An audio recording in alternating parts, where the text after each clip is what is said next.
G'day, I'm Hannah Maloney from Good Life Permaculture, coming to you from Nipaluna Lutruwita in Hobart, Tasmania. Today I'm going to show you how you can make Nasturtium Capers, which is also known as poor man capers because it's a different version of the traditional capers that you can buy from the shop. But where we live in cool temperate Tasmania, they don't grow here. And so we've really embraced the Nasturtium Capers for obvious reasons. If you're wondering what nasturtiums are, they're this gorgeous plant here that I'm sitting next to, and they're one of my favourite plants because they've got these gorgeous flowers which you can eat. We've also got these funky leaves which you can eat. Very peppery, very punchy. And if you go deeper into the plant, you can also harvest their seed pods and we pickle them to turn them into Nasturtium Capers. Let me show you how.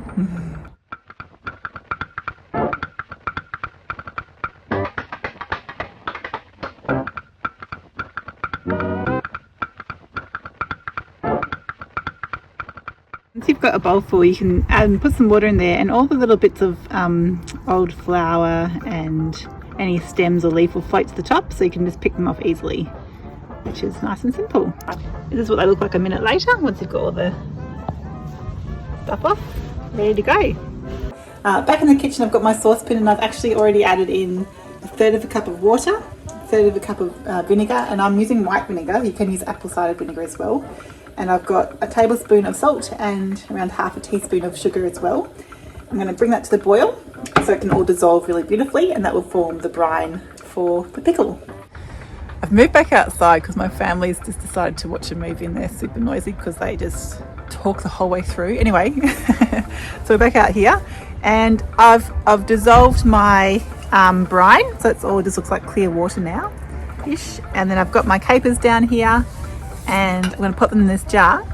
And it's also the time where you can add some herbs, and I'm sitting next to a bay tree here, or a little shrub. I'm going to pick some of these, put some in, just to give a nice little bit of flavour in there as well, which is lovely.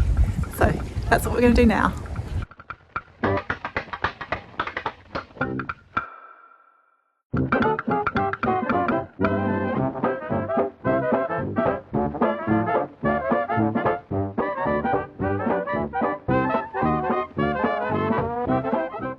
From here, you can store them in a cool, dark place in your kitchen or somewhere nice and safe, and leave them there for around 2 weeks so they get nice and tasty. And then once you open them, just pop them in your fridge, and they'll stay there for like up to 6 months or longer.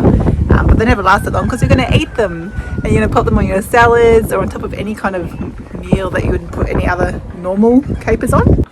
And these ones are so delicious. You know what? Like, since I learned about these many years ago, I don't even bother buying capers anymore. Just like, why would I? Because these taste so good. They grow prolifically in my garden and they're so abundant. I'm like, oh, why go back?